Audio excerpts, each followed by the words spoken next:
12. Christina Lee. The phone call that no family wants to get came to 23-year-old Christina Lee's loved ones during summer 2022 after she was fatally shot inside her home in Pasadena, Texas by her boyfriend. 22-year-old Bobby Wolf said that he heard what sounded like a break-in near the front door at 3 o'clock in the morning. In a tragic mistake that you'll probably see more than once on our list today, he fired his gun in the dark towards what he thought was an intruder, but it was actually Christina, his girlfriend. She was hit by the bullets and she died from her injuries.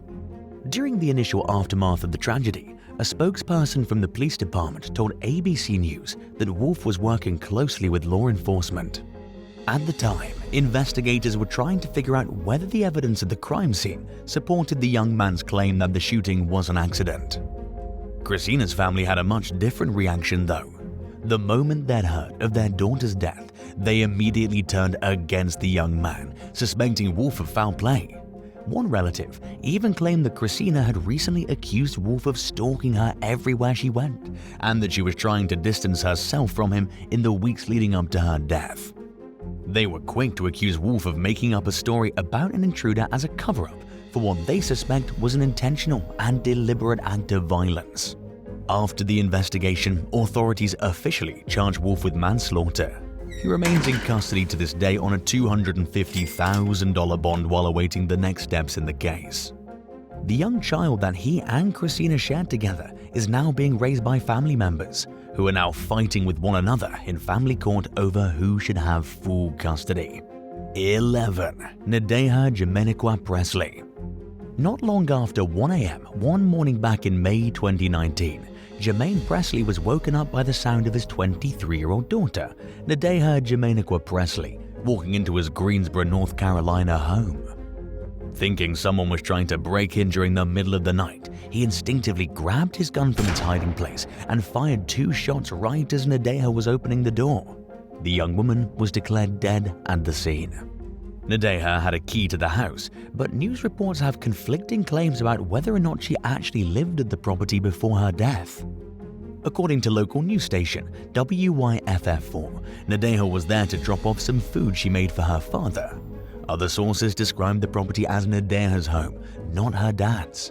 Either way, her father insisted that he didn't mean to shoot her and he definitely didn't mean to kill her. Jermaine Presley was eventually charged with murder despite his claims that the shooting was accidental. He was also charged with numerous weapon and drug-related counts. In a public statement, the Greenville County Sheriff's Office acknowledged that Presley probably didn't think the person opening the door was Nadejah, but the agency believed that he fully intended to kill whoever was on the other side, making it clear that law enforcement planned to see the murder charge go through in court. Family members rallied around Presley in support. They all fully believed in his innocence, unable to think he'd ever intentionally hurt his daughter. They asked the judge for leniency while they grieved Nadejah's death, but Presley was held without bond as the case played out in the system. According to state prison records, he was later convicted of a reduced involuntary manslaughter charge, along with a drug trafficking count and a gun-related offense. He was handed a 7-year sentence and is set to be released in 2025. 10. Alicia Gaston. During the morning, one day in January 2016, 36-year-old Noah Gaston was woken up by what he later described as a sound resembling walkie-talkie static. At the time, his whole family was sleeping inside the home in Windham, Maine, including his wife, 34-year-old Alicia Gaston, and their 3 young children. At about 6:17 a.m., Noah called 911 in a panic and said that he accidentally shot Alicia after mistaking her for an intruder. He fired the fatal shot in the stairwell of the home while quietly following the suspicious noise that first woke him up. There was no burglary taking place on the property. It was just Alicia moving harmlessly about the house, trying not to disturb anyone after pouring her early morning coffee. She passed away from her injuries, and investigators had a boatload of questions for Noah as they tried to determine whether the shooting was really an honest accident like he claimed. One of the first huge red flags came to light when 2 of the Gaston children told police that they overheard their parents fighting that morning, which Noah failed to mention in his telling of events. There were also inconsistencies in the statements he gave to law enforcement. In one recount of what happened, Noah said that Alicia was at the bottom of the stairs when he shot at her. But in another version of the story, he claimed his wife was more toward the middle of the staircase. Meanwhile, the physical evidence suggested that Alicia was actually standing near the top of the stairs when she was struck by the fatal bullet.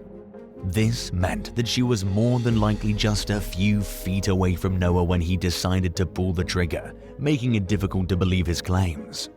He said that he could only make out a dark silhouette and was unaware that he was shooting his wife. Authorities soon charged Noah Gaston with both murder and manslaughter. He maintained his innocence as the case played out, sticking to his original claim that Alicia got out of bed unusually early that day, and that he mistook her for a home intruder. Prosecutors argued that it actually wasn't a strange time of day for Alicia to be awake, and that Noah should have known as her husband that any noise coming from downstairs was probably just his wife going about her morning routine as usual. They also questioned why Noah didn't bother to check and see if Alicia was in the couple's bed before storming out of the room with a shotgun in his hands and opening fire at the first sign of movement in the house. The state claimed that the Gastons' marriage had started to deteriorate before this incident and that they were financially struggling to make ends meet. At the time of Alicia's murder, she was the family's main breadwinner, while Noah was out of work after quitting his job as a chef. According to Alicia's family members, she was thinking about possibly divorcing Noah. The first trial ended in a mistrial after the medical examiner decided to change some of the findings in their report. Prosecutors retried the case later on, with the updated evidence obtained in 2019.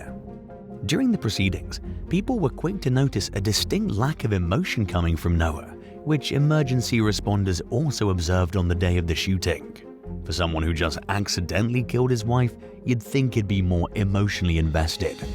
In a rare departure from the stone-faced demeanor he upheld throughout the majority of the trial, he broke down in tears while the court played an audio recording of his 911 call. Noah's biggest display of emotion came at the exact moment when he was convicted of murder and handed 40 years in prison. As soon as the guilty verdict was announced, he was seen putting his head down on the table in front of him in disbelief. What initially seemed like despair quickly transitioned into what looked like anger as Noah walked out of court shaking his head in sheer frustration. He later appealed his conviction, but the ruling was upheld. Noah will be 68 years old when his earliest possible chance at parole will come along in the year 2050. 9. Deborah Kelly. When it comes to things that happen behind closed doors and off security cameras, the closest investigators can ever get to knowing the full story is by weighing physical evidence against the narratives given by the people involved in a crime. 48-year-old Debbie Kelly unfortunately didn't survive long enough to tell her side of things after she was fatally shot by her husband of just 2 years, 49-year-old Lars Itzo, in October 2015. Itzo claimed that he was laying in bed at the couple's shared home in San Antonio, Texas, when he was woken up by startling noises. Apparently, not stopping to think that it might just be his wife, he quickly grabbed a shotgun and pulled the trigger the moment he saw a human being inside the house. It wasn't until he'd already fired the first fatal bullet into Debbie's chest and was about to go grab another gun when he heard her moaning out in pain that he realized his mistake. Responding officers got to the home and found Itzo naked, which was unusual for many reasons which should be obvious. He seemed in an extremely distressed state, which was normal considering the horrific circumstances, but law enforcement immediately noticed several things that weren't adding up. At least one officer testified that Itzo's dramatic sobbing display seemed fake and that there were no actual tears coming out of his eyes. His hands also appeared clean, which didn't make much sense for a man who just sat on a phone call with 911 and claimed to be giving his wife chest compressions while she bled out from a gunshot wound the size of a tennis ball. The inconsistencies between Itzo's story and the evidence kept adding up until it was unavoidable. He had no gunshot residue on his hands whatsoever, and there were no bloody footprints around the home, which would have been normal amid the chaos of a loved one getting shot. There were also no blood smears around Debbie's body to suggest that Itzo had actually tried to perform CPR or stop her from bleeding, even though the 911 dispatcher instructed him on how to do both. A lie detector test indicated that he was being untruthful in at least some of his answers to investigators' questions. To law enforcement, Itzo didn't seem like a heartbroken widow who'd done everything in his power to save his wife, and his story about accidentally shooting her seemed equally unbelievable. Authorities later charged Itzo with murder and manslaughter, while he continued to stand by his claim that Debbie's death was an honest and true accident. Some of the couple's friends were 100% certain that Itzo was incapable of killing his wife. Debbie's parents even supported him at first, although that would change as the case unfolded and more details were revealed. Itzo's defense attorney and his supporters were quick to point out that he had no motive for killing Debbie. Their marriage wasn't exactly perfect, but nobody's is. Most importantly, Itzo did not stand to benefit financially in any way from his wife's death. Prosecutors accused the defendant of being fed up with Debbie's independence. As a career woman with a healthy social life, she didn't spend as much time at home as her husband with old-fashioned standards might expect. In the eyes of the state, Itzo wanted more out of Debbie than what he was getting, and he eventually reached a breaking point. Those who doubted Itzo's innocence also didn't fully understand how he failed to recognize his own wife, as she was standing right in front of him before he made the fateful decision to shoot. Many also thought it was strange that Itzo didn't check to see if Debbie was still in bed, or if she'd gotten up, which would have easily explained any of the so-called noises he was hearing. The jury also struggled to reach a consensus. At one point, they were deadlocked, but the judge told them to keep working toward an answer until a decision was made. They ultimately acquitted Itzo of murder and convicted him of manslaughter, and he was sentenced to 15 years in prison. 8. Carl Polak. After getting behind schedule one day in June 2023, professional pool cleaner Carl Polak showed up at a client's house in Dunedin, Florida, a few hours later than originally planned. In many cases, this isn't really that big of a deal, but he failed to tell the homeowners that he was running late. So, when 43-year-old Jana Hosevar saw Polak in her backyard during the evening hours and didn't recognize who he was, the day took an almost catastrophic turn. Since Polak usually stopped by during the afternoon, Jana didn't stop to consider that it might be him just stopping by to do a job. The concerned homeowner informed her husband, 57-year-old Bradley Hosevar, to the so-called random person on their property, who was now walking around the couple's home. They called 911, and in the meantime, Bradley yelled multiple times and ordered Polak to go away. When the pool cleaner didn't hear the warnings amid the noise from his cleaning equipment and continued going about his work, Hosevar decided to take matters into his own hands. He grabbed his AR-15 rifle and fired 2 shots through the sliding glass door, aiming in the direction of Polak's flashlight, which to Bradley seemed like an obvious sign of a burglar lurking outside. Polak was hit by some of the broken glass, but otherwise managed to escape the barrage bullets safely.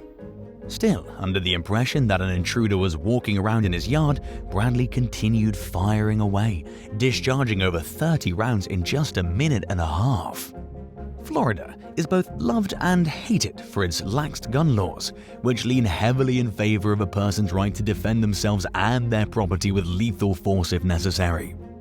Deputies concluded that Bradley Hosevar was acting lawfully when he decided to shoot through his screen door and pelt his backyard full of dozens of bullets, so no arrests were made. In the words of Pinellas County Sheriff Bob Gualtieri, it was lawful but awful. And it's probably safe to assume that going forward, Polak will warn his customers in advance from now on when he's running late, or at least tell them that he's there before cleaning their pool. 7. Mario Balotelli. In 2011, Italian soccer player Mario Balotelli was kicked out of the mansion he was renting in Cheshire, England, after his friends lit fireworks in the bathroom, causing a small house fire in the middle of the night. Luckily, nobody was hurt from this, but the home was too damaged to keep living inside. This is just one of dozens of crazy things that Balotelli has made headlines for during his career. He pops up in the news fairly frequently for his strange and sometimes funny behavior, which includes trespassing into a women's prison, amassing tens of thousands of dollars in unpaid parking tickets despite having the money to pay for them, getting his team eliminated from a game by karate kicking an opponent, and confronting a little boy's bully after the child approached him on the street. A few weeks after the blaze, Balotelli returned to the property to collect a few of his electronics. He was with a friend that day, and when neighbors saw the men loading things into their car, they assumed the pair were burglars, even though Balotelli had recently lived there. Ironically, he was accused of breaking into his own house. Police were called to the scene, but the misunderstanding was quickly taken care of, unlike some of the chaotic situations Balotelli's found himself in over the years. 6. Valerie Munoz. While responding to a reported shooting during one morning in August 2021, police officers found 52-year-old Valerie Munoz suffering from a gunshot wound at her Pueblo, Colorado home. According to several police documents, she told officers that her husband, 64-year-old Albert Luis Rodriguez, shot her in the back after she got out of bed and went to sit in another room. Munoz died a few hours later from her injuries. Rodriguez told investigators that he mistook his wife for an intruder. But these claims were challenged by an autopsy report, which revealed that Valerie had to have been shot from somewhere between 6 inches and 3 feet away. By then, Rodriguez had already admitted that he and Munoz were having some marital issues. Valerie's adult daughters offered further insight into the strained relationship, which included frequent arguments and allegations of Rodriguez lashing out in acts of drug-fueled violence against their mother. He also allegedly held resentment toward Munoz for not contributing more financially to their shared household. Munoz made plans to leave Rodriguez just 5 months before her death, and she almost followed through. Sadly, she changed her mind and went back to him. A drug test revealed that Rodriguez had meth in his system at the time of the shooting. As detectives conducted more interviews and combed the scene for evidence, they quickly uncovered other aspects of the situation that weren't adding up. Rodriguez said that the house was pitch dark when he shot Munoz and that all the lights were off. But the victim's daughter said that her mother usually left some lights on at night to avoid tripping and falling after getting a knee replacement. And, if needed, she would use a flashlight to make sure she could clearly see where she was going. So, it makes no sense for Rodriguez to say that the shooting happened in complete darkness. Authorities later charged him with second-degree murder, which carries a sentence of up to 48 years. In early 2023, Rodriguez pleaded guilty to a reduced reckless manslaughter charge. He was sentenced to just 4 years in prison, but could be eligible for parole after serving less than a year behind bars. 5. Mark Woods. In 2008, 58-year-old Edwin Pitkin woke up in the middle of the night to someone breaking into his London home. Suspecting that he was getting robbed, Pitkin immediately picked up a knife and went to confront whoever was at the door while his wife dialed 911. He wasn't wrong about someone trying to break in, but he was unaware that the intruder was actually his neighbor, 32-year-old Mark Woods, who lived just 4 doors down. The man was so drunk that he was trying to go inside the wrong house. Pitkin opened the door and came face to face with Woods, who was convinced that he was locked outside of his own home. Woods allegedly threatened to gouge Pitkin's eyes out with some keys he was holding.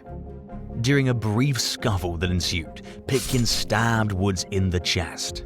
The confused neighbor died from his injuries at the scene. While responding to the incident, police officers told Pitkin that he could possibly face criminal charges for stabbing Woods. The news came as a shock to other neighbors, who described Pitkin as quiet and friendly.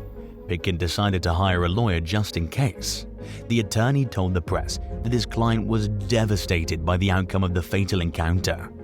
After an investigation, the Crown Prosecution Service concluded that there was not enough evidence to dispute Pitkin's claim that he acted in self-defense. The findings ruled that Pitkin behaved reasonably considering the circumstances, and he was ultimately cleared of any wrongdoing. 4. John Genter.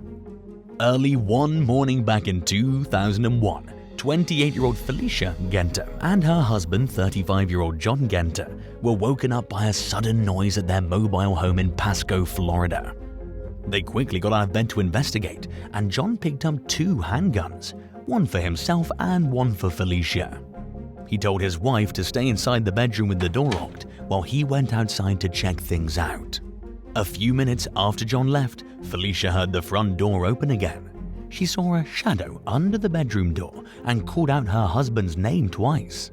When John didn't answer, Felicia pointed her 9mm pistol toward the door and fired 6 rounds. But it was actually John standing on the other side of the door, and unfortunately, one of the bullets fatally struck him in the chest. By all appearances, the tragic shooting looked like an honest mistake. Neither Felicia nor John had past criminal records, and there were no signs that anything was majorly wrong with their relationship. Family and friends spoke highly of the two, and neighbors described them as polite and quiet. While it could be reasonably argued that Felicia was too quick to pull the trigger, police officers declined to file criminal charges. John's death came just after the couple celebrated their son's birthday. Thankfully, the little boy was at his grandparents' house when the shooting took place. Felicia's father, Kenneth Martin, told the Tampa Bay Times that his daughter and John were married for about 5 years before the accident. He said the couple seemed happy together, but pointed toward their remote location along a dirt road as a possible driving factor in the case, stating, "When you're isolated like this, you tend to operate on fear a lot." 3. Ben Sapphire. After earning a PhD for human cognitive evolution in 2009, 31-year-old British conservationist Ben Sapphire went to Ecuador to conduct research on a rare species of monkey.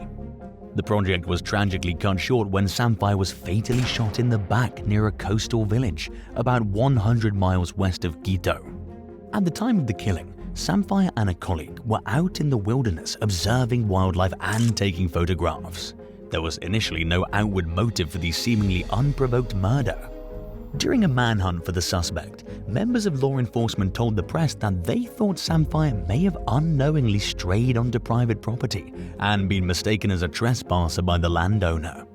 And because Sapphire and his colleague were taking pictures, the owner might have mistaken them for intruders trying to take over his land. Sapphire was one of the most highly respected members of his field, and it's heartbreaking that he didn't get a chance to pursue his career further or do any of the other things he wanted to experience. His friends and fellow scholars were shattered by the news, and his mother was too grief-stricken to even speak with the media. Unfortunately, no suspect was ever arrested in the case, and the person's reasons for shooting at Sapphire will most likely never be revealed. 2. Scott Copeland. It was only natural that 85-year-old Curtis Copeland was worried when he heard movement outside the front door of his Arkadelphia, Arkansas home around 4 o'clock in the morning, one day back in October 2019. After all, it's not exactly a normal time of day for a visitor to swing by. Suspecting that someone was trying to break in and rob him, Copeland grabbed a gun and went out to investigate. When he opened his front door, he quickly realized that the person standing there was his son, 45-year-old Scott Copeland. But the gun still accidentally discharged, fatally striking Scott in the chest. Police described the tragedy as a genuine accident. There were no major problems between the father and son, and Curtis was devastated by Scott's death. While authorities declined to go into detail about why Scott was at his dad's house, an investigation ruled that no crimes had been committed. Curtis died just 10 months later at the age of 86. And now for number 1. But if you want to hear more bizarre and crazy stories, stay tuned after the video for some more content. 1. Colleen Hoops. In yet another case of someone overreacting to a noise coming from another room, 36-year-old Christopher Hoops fired his gun twice from his bed after being startled awake at his Tempe, Arizona home in 2022. He called 911 at 3:30 a.m. after realizing that he shot his wife, 25-year-old professional ballet dancer Colleen Hoops. The young woman died from 2 bullet injuries to the chest despite doctors' efforts to save her. Surveillance footage from a close neighbor's house captured the sounds of the two gunshots, which happened just 2 seconds apart from each other. This and other evidence helped investigators piece together what they believe took place leading up to the shooting, but for now, they're releasing very few details to the public. Christopher Hoops is currently facing a second-degree murder charge, along with 1 count of discharging a firearm within city limits. He's made very few statements to the police before lawyering up, and has been fighting the case head-on every step of the way. Hailing from Rochester, New York, Colleen Hoops rose to some of the most prestigious ranks of the ballet profession during her short life. She joined the Arizona Ballet Company in 2017 and participated in almost a dozen performances before her untimely death. At the time of her death, she'd been married to Christopher Hoops for about 2 years. There have been no recent updates on this case, which seems to be dragging its heels through the court system. But the details of what happened and why are bound to come out eventually. 11. Benjamin Kyle Barber. A woman was at a Circle K convenience store in Ocala, Florida, shortly after midnight in 2020, when a man approached her and said he had something for her. He asked her to follow him, and they proceeded into a wooded area behind the store. Then, according to a sheriff's report, the man pulled a gun out of his pocket and pointed it at the woman's face. Later identified as a 30-year-old homeless man named Benjamin Kyle Barber, he said, "Look what I got. Will you help me get rid of it?" Afraid Barber was going to shoot her in the head, the woman ran out of the woods and back to the convenience store. But a few minutes later, Barber showed up at the store, approached the woman while she was standing outside, and threatened to drag her back into the woods and shoot her in the head. Security footage from the Circle K appeared to corroborate the victim's version of events. At the time, Barber reportedly lived in the woods where he lured unsuspecting women. But after being found at a home nearby the next day, he told a Marion County deputy that someone had given him the gun for self-protection, but said he wasn't supposed to have it because he's a felon. He admitted to being at the convenience store with the woman the night before, but denied pointing the gun at anyone or threatening anyone with it. Barber claimed that he only asked the victim to go to a nearby retention pond and discard the gun there, which he ended up doing himself. The deputy found the gun next to a guardrail at the retention pond, and Barber was taken into custody on several charges. And state prison records show that he served 1 year and 8 months in prison for assault with a weapon and being a felon in possession of a concealed gun. 10. India Chip Chase. Leaving a nightclub in Northampton, England in early 2016, 20-year-old India Chip Chase crossed paths with 52-year-old Edward Denniswood. At the time, it was late at night, and India was highly intoxicated after drinking 6 Jaeger bombs. Just a few minutes earlier, she'd been seen slumped over at the bar. The bouncer got her a cab, but she jumped out of the vehicle after getting into a disagreement with the driver. Denniswood then approached India and offered to help her get home safely. So they got into a taxi together, but India never made it home as Denniswood had promised. Bystanders later told investigators that based on the way Denniswood talked to India, they thought the two knew each other. Nothing seemed amiss about their interaction, so nobody saw a reason to intervene. The last person to see India alive other than Denniswood was a neighbor who saw him helping the young woman across the street. The next day, police tracked the location of India's phone to Denniswood's messy apartment, where they found her lifeless body beneath some plastic sheeting on a mattress. They tracked Denniswood down at a nearby hotel, where he'd been drinking for 22 hours straight. In body cam footage that was captured when officers approached him, he could be heard saying, "I'm surprised you were so quick. You didn't take very long to find me." Denniswood claimed that it accidentally throttled India during a consensual encounter and that he didn't mean to kill her. He said that they were having loving intimacy and that India had asked him to put his hands around her neck. According to his version of events, he didn't even realize India wasn't breathing when he went to sleep holding her in his bed. But investigators didn't believe his story and he was arrested for murder. Prosecutors accused Denniswood of squeezing the life out of India and then leaving his apartment to get a kebab. They depicted the defendant as a jobless oddball and a habitual drunk who kept pictures of famous women in his apartment, including a British model who bore a striking resemblance to India. Tenniswood took the stand during his trial and repeatedly ignored the judge's order to keep his sentences short and relevant to the questions he was being asked. He dove into unnecessary detail and made outlandish claims, stating that he'd dated a famous supermodel. Luckily, the jury realized that Tenniswood lives in a fantasy world. He was convicted of India's murder and was sentenced to life in prison with a minimum of 30 years. And if he ever sees freedom again, he'll be at least 82 years old. 9. Brennan Walker. After oversleeping and missing the school bus one day in 2014, Brennan Walker tried to walk to his high school in Rochester Hills, Michigan by taking the same route as the bus. But he got lost and didn't have a cell phone to navigate with, so he knocked on a stranger's door in hopes that they could point him in the right direction. A woman answered the door and allegedly asked Walker why he was trying to break into her house. Walker tried explaining that he was just lost and seeking directions, but the woman kept yelling at him. Speaking with local station WJBK after the incident, Walker said that a man came down the stairs of the home and grabbed a shotgun. And as he ran away from the residence, he heard a gunshot. Luckily though, the bullet missed him. Walker continued running until he found a place to hide, and he stayed there until the police found him a little while later. The woman at the home had dialed 911 and told the dispatcher that her husband had chased after a black male during an attempted break-in. Deputies went to the residence where they identified the man who confronted Walker as a 53-year-old retired firefighter named Jeffrey Ziegler. And surveillance footage from the home appeared to corroborate Walker's version of events. The teen's mother, Lisa Wright, told WJBK that she didn't want to believe the incident was racially motivated, but after seeing the video, she was convinced that it was. Ziegler was arrested on assault with intent to murder and felony firearm charges. And he was convicted on both counts, receiving 2 consecutive 2-year prison terms as a result. Walker struggled with depression for a while after the incident, but he overcame it by seeking counseling and dedicating himself to his schoolwork.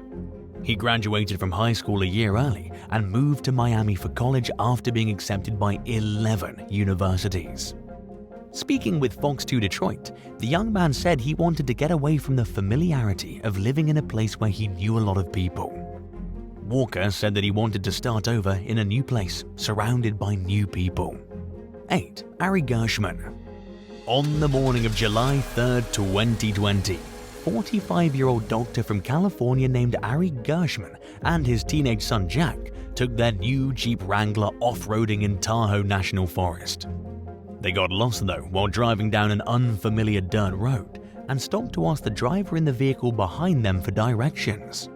But instead of helping, the driver pulled a gun and fired at Harry, killing him at the scene. 2 bystanders were also shot and survived their injuries. Terrified for his life, Jack ran off into the woods and began searching for higher ground in hopes of catching a cell phone signal so he could call for help. In the meantime, Harry's wife Paige became worried because her husband had stopped answering her text messages. So she sent Jack a text message asking where Harry was and if they were okay. By the time Jack finally got to a place with cell service, his phone was almost dead. He responded to his mother's text with 2 video clips, revealing that his dad had been shot and that he was now lost in the woods alone. Jack said that he didn't think he was going to survive and said goodbye to his mother for what he thought was the last time. Then he managed to call 911 right before his phone died, giving him no choice but to wait and hope that help would arrive soon. Emergency responders finally located and rescued Jack 30 hours after Harry's murder. Detectives identified the suspect as 40-year-old John Thomas Conway, who lived about 100 miles from the crime scene. He had numerous warrants out for his arrest and was on Butte County's most wanted list for vandalism, battery, and making terroristic threats. Police captured Conway after he sped through a checkpoint and tried to run over 2 officers. According to prosecutors, the shooting was completely unprovoked. The case dragged through the court system for the next 3 years, as Conway underwent competency hearings and tried to get the case dismissed. Ultimately, though, he pleaded guilty to second-degree murder, 2 counts of attempted murder, and 2 counts of assault on the fish and wildlife wardens. And according to prison records, he won't become eligible for parole until July of 2040. 7. Renisha McBride. During the early morning hours one day in November 2013, 19-year-old Renisha McBride crashed into a parked car in Detroit, Michigan. A 911 caller reported seeing the driver walk away from the scene, but it did seem like a serious emergency, so police took their time responding to the call. Nobody had arrived at the crash site yet when someone called 911 for a second time 40 minutes later to report that Renisha had returned to the scene. But by the time emergency responders arrived, she had walked away again. The owner of the car that got hit told police that the young woman seemed discombobulated, like she didn't know where she was. Renisha was unable to provide the vehicle owner with a phone number or any other useful information before she left the scene for a second time. Then, more than 3 hours after the crash and over a mile away, Renisha knocked on a stranger's door in neighboring Dearborn Heights in search of help. But the homeowner, 54-year-old Theodore Wafer, fired a 12-gauge shotgun through the screen door. And the bullet struck Renisha's head, killing her at the scene. Wafer told police that he thought someone was breaking into his house. He said Renisha was pounding hard enough on the door to break it when he panicked and pulled the trigger. Unconvinced that the shooting was justified, authorities charged Wafer with second-degree murder, manslaughter, and possession of a firearm during the commission of a felony. A jury convicted him on all counts, and he was sentenced to 17 to 62 years in prison. Nobody knows where Renisha was during the 3 hours she was absent after the accident, but her family believes she was disoriented, possibly suffering from a head injury and in search of help. At his sentencing, Wafer apologized to the teen's family, saying that he'll carry the guilt and sorrow over his actions forever. 6. Michael Porter. 44-year-old Michael Porter and his wife Linda were on their way to their grandson's high school football game in October 2008 when they got lost in Moss Point, Mississippi.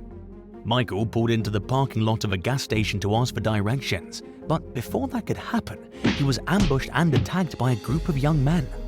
He fought back against his attackers as he rushed back to his car. But right as he managed to pull the door shut and started driving away, one of the men shot him in the chest. The car then crashed into a ditch as Michael clung to life with a weak pulse.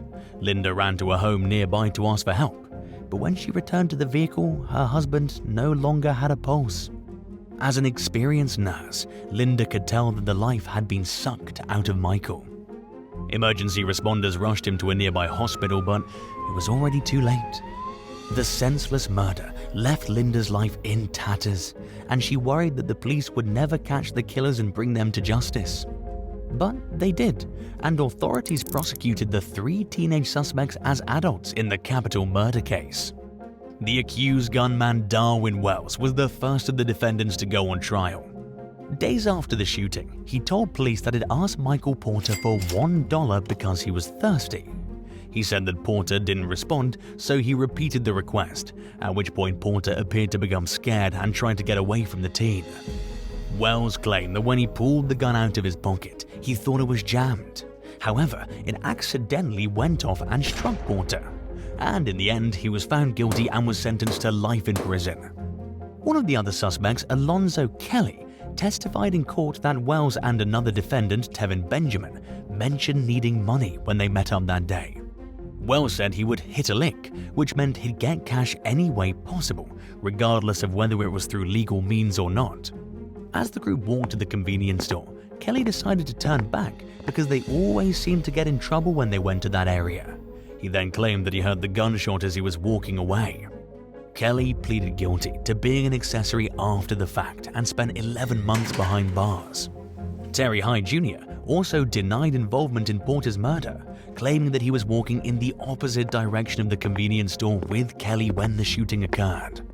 Regardless though, he was convicted of capital murder and was sentenced to life in prison. Speaking with the DeSoto Times-Tribune after the shooting, Linda Porter mentioned how the needless tragedy ruined both her life and the lives of the young men responsible for her husband's death. 5. Jonathan Pharrell. After driving a co-worker home at 2 a.m. one day in September 2013, a 24-year-old former college football player named Jonathan Pharrell lost control of his car and crashed into the edge of a dense forest in Charlotte, North Carolina. Unable to open the door, he climbed out a window and walked to a nearby residence in the Bradley Farms neighborhood to ask for help. A woman who lived at the house initially thought Pharrell was her husband arriving home from work, but when she realized it was a stranger, she panicked and dialed 911. When 3 officers arrived at the residence, Pharrell ran towards them. Surprised by this, one of the cops fired a taser at Pharrell and missed. Then another officer, 27-year-old Randall Kerrick, opened fire on Pharrell, who was struck 10 times by the bullets, and unfortunately, he died from his injuries. The officer, who unsuccessfully deployed his taser, claimed that Pharrell had said, "Shoot me," as he ran towards the cops. Kerrick said that he shot at Pharrell because he feared that the young man had a weapon or was otherwise posing an imminent threat to the officers. But as it turned out, Pharrell was unarmed, and authorities believe that Kerrick's use of force was unjustified. The officer was then charged with voluntary manslaughter the day after Pharrell's death. In early 2014, a grand jury declined to indict Kerrick on the charge, but a second grand jury chose to indict Kerrick, whose case ended in a mistrial due to a hung jury. The state's attorney general decided not to retry the case, and while Kerrick's no longer a police officer, he remained a free man. At a time when a disproportionate number of young black men were being killed by cops, people were understandably angry that Kerrick walked free. Protesters even took to the streets to demand justice for Pharrell, but sadly, it didn't change the outcome of the case. 4. Sean Mullen. In an unprovoked act of violence that left a businessman and father of 2 completely broken, 49-year-old Sean Mullen asked a group of teens for directions and was brutally beaten and left for dead in September of 2022. The horrifying attack happened at 2:30 a.m. in the English town of Burton-upon-Trent, where Mullen was traveling for work. He'd gone out for dinner and drinks with colleagues that night and was on his way back to his hotel room when he took a wrong turn and got lost. Mullen noticed a group of young people in a parking lot and pulled in to ask for directions. But as he approached the group, he was jumped from behind and taken to the ground with a punch to the face. The attackers beat him until he was unconscious, then sped off in a car.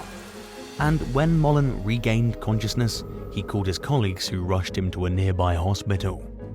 Doctors treated him for a host of painful injuries, including a fractured jaw and a shattered eye socket and cheekbone. He was also unable to eat or drink due to the pain.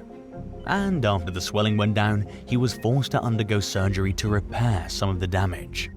The emotional trauma had a lasting effect on Mullen. According to his wife, Julianne, he didn't come out of his room for a week after returning home from the hospital. Julianne also said that her husband wasn't the same person anymore.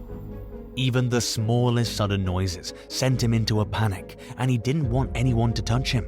He was also plagued by flashbacks of the attack and memories that returned as he recovered from his injuries.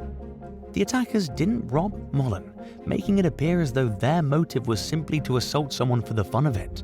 And shortly after the attack, law enforcement appealed to the public for information that might help them identify the suspects.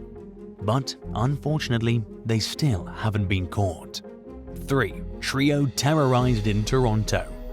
Stuart Douglas, Quinn Taylor, and David M&S were searching for an after-hours party during a night out in January 2016 when they approached a group of men and asked for directions in Toronto's Chinatown neighborhood. According to Crown prosecutors, Stuart Douglas asked for directions, then stepped away to light a cigarette before returning to the group. He went up to one of the men and once again asked for directions, but instead of helping, the man pulled a gun and shot Douglas in the head. Another group member also began shooting, causing people on the street to run for cover. The 2 gunmen shot at least 16 rounds total, killing Quinn Taylor and David M&S. 26-year-old M&S was struck by a single gunshot to the back of the head, indicating that he was trying to run away from the shooters when he was murdered. Taylor, who was 29 years when the incident occurred, was shot multiple times and left to die in a restaurant doorway.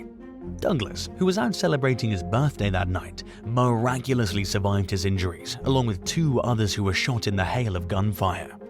Half-brothers Jamal Richardson and Kyle Sparks McKinnon were each charged with 2 counts each of second-degree murder and aggravated assault. Richardson, an accused gang leader, also faced an attempted murder charge. During the trial, witnesses gave varying descriptions of the shooter's height and weight, but were consistent in their description of the suspect's distinctive clothing. Surveillance footage from the crime appeared to corroborate the descriptions given by Douglas and others. Despite being shot in the head, Douglas was 100% confident in his ability to identify the man who shot him in court. He told Richardson's defense attorney that there was no way he thought it was possible for him to be wrong. Nevertheless, Richards' lawyer argued that it was possible that another member of the group shot Douglas and that the victim's testimony was unreliable. In all fairness, the judge cautioned the jury that some of Douglas's testimony was inaccurate, including his claim that he dialed 911 after being shot. Before he died, Quinn Taylor gave a Toronto police officer a description of his shooter, which matched the outfit that Sparks McKinnon was wearing at the time. Prosecutors accused the brothers of acting together and being equally responsible for the murders, while the defendant's lawyers treated each brother's alleged actions as a separate matter. Jamal Richardson was acquitted of all charges, while a jury found Kyle Sparks McKinnon guilty of both murders and of harming 2 others. And as a result, he was sentenced to life in prison with a minimum of 22 years. The judge overseeing the case concluded that Douglas had irritated someone in the group he asked for directions from, and that his 2 friends were killed just for being associated with him. 2. Christian Glass. In June 2022, 22-year-old Christian Glass encountered car trouble while driving on a dirt road in Clear Creek County, Colorado. He called 911 for assistance after accidentally veering off the road and getting stuck. During the call, Glass appeared mentally unstable, expressing fear and paranoia while describing his predicament. At the time, Glass was an amateur geologist residing in neighboring Boulder County.